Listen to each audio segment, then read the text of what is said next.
Ministro do Supremo Tribunal Federal, Alexandre de Moraes, concentra em seu gabinete a maioria dos inquéritos criminais em tramitação na Corte. Levantamento realizado pelo Estadão aponta a existência de 37 investigações em curso atualmente, das quais 21 estão sob relatoria de Moraes. Em comparação, o segundo ministro com mais inquéritos é Luiz Fux, que relata 3 casos. O levantamento não contabiliza os inquéritos sigilosos e em segredo de justiça.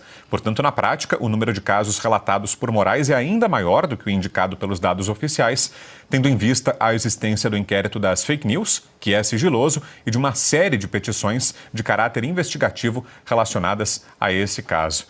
E aí, Silvio Navarro, o que acha dessa concentração no gabinete do ministro Alexandre de Moraes, hein, Silvio? Bem-vindos ao nosso canal. Aqui, mergulhamos nos temas mais quentes e relevantes da política nacional e internacional, trazendo análises, debates e reflexões sobre os bastidores do poder e os impactos das decisões políticas em nossa sociedade.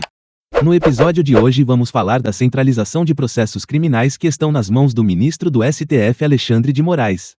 Devemos nos preocupar? Jornalistas sérios como Ana Paula Henkel darão suas opiniões. Tá tudo errado, Brown. Vamos lá. Primeiro a discrepância aritmética. Você acaba de trazer um número, 21 inquéritos na mão de um único ministro do Supremo Tribunal Federal. Sendo que, em alguns casos, esses inquéritos envolvem dezenas, milhares de pessoas. Vamos citar aqui o 8 de janeiro, por exemplo. Quantas pessoas estão debaixo do guarda-chuva do inquérito do 8 de janeiro? Aliás, eu estou errado, eu tenho que usar o plural. 12 inquéritos relacionados ao 8 de janeiro. Eles são tentaculares e se comunicam de forma misteriosa e sigilosa. Se Luiz Fux detém 3 inquéritos em curso contra 21, acho que a discrepância matemática, aritmética, já deixa claro o que está acontecendo no Brasil.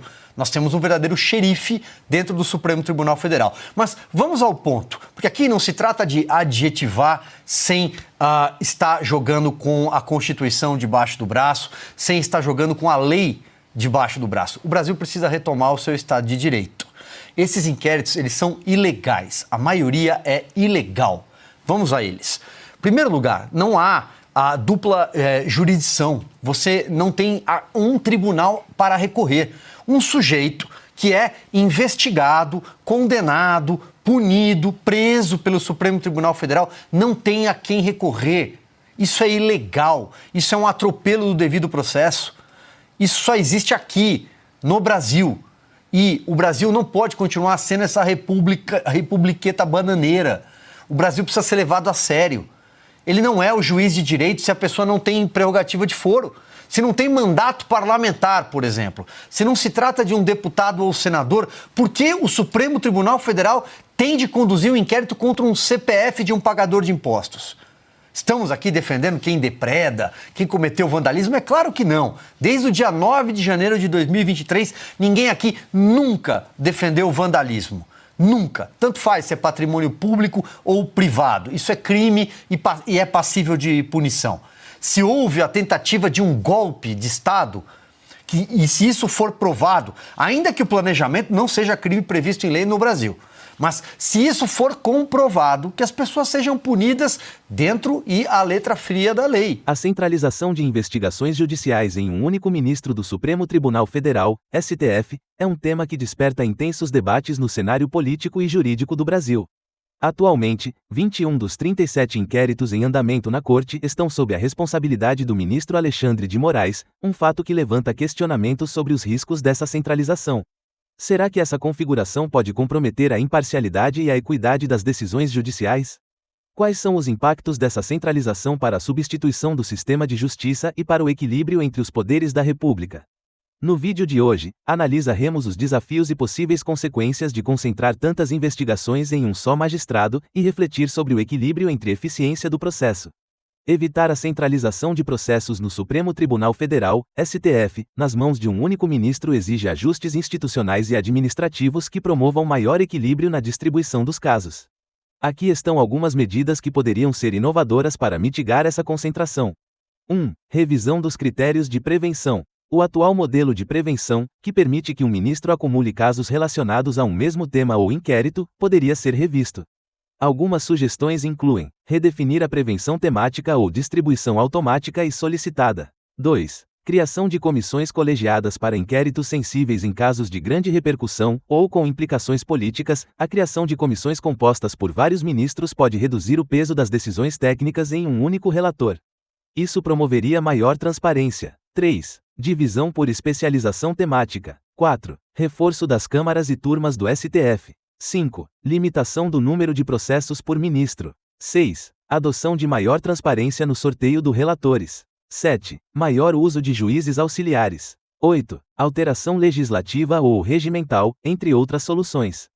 E nos dias, Ana, e acho que valem os votos ainda. Feliz Ano Novo. Bem-vinda, Ana. Para todos nós, Brown, boa noite, querido Silvio, Caute, nossa audiência, esperançoso 2025, né, Brown? A gente precisa ter esperança, alimentar essa esperança de que as coisas vão entrar num rumo normal. A normalidade vai ser trazida de volta ao Brasil, a gente não pode deixar de ter essa esperança. Brown, essa história do Moraes, né, do Alexandre de Moraes, para vocês verem como o nome dele simplesmente não atravessa barreiras. Nós vamos fazer uma cobertura especial aqui na Revista Oeste sobre a posse de Donald Trump no dia 20 de janeiro. E eu vou para Washington no dia 18 de janeiro, quero fazer algumas entrevistas lá também, trazer os bastidores também do que está acontecendo em Washington, as expectativas da próxima administração de Donald Trump, a volta triunfante, né, do Donald Trump numa histórica eleição à Casa Branca. Então fiz algumas ligações, conversei com alguns assessores de alguns parlamentares. E vejam vocês, amigos, as pessoas aqui nos Estados Unidos, em relação ao Brasil, sabendo que eu vou fazer uma cobertura para os brasileiros, eles não perguntam e a Suprema Corte como está no Brasil. A pergunta é muito endereçada. E como está Alexandre de Moraes? Alguns até brincam, né? Como está o Supremo Alexandre de Moraes? Como está o ditador Alexandre de Moraes? Então, nós vamos entrar estamos entrando num ano que com as inconstitucionalidades e os absurdos continuam no Brasil, mas agora a questão é como o nome Alexandre de Moraes e tudo que ele tem feito de mal ao Brasil, como isso será visto dentro dessa nova administração de Donald Trump, que, pelo que eu conversei, está se cercando de pessoas muito ligadas ao governo dele. Um erro que ele cometeu na outra administração foi de ter indicado alguns nomes, principalmente em relação até a políticas internacionais das Américas, por exemplo, pessoas que simplesmente eram indicadas por algum outro indicado dentro da Casa Branca. Agora não.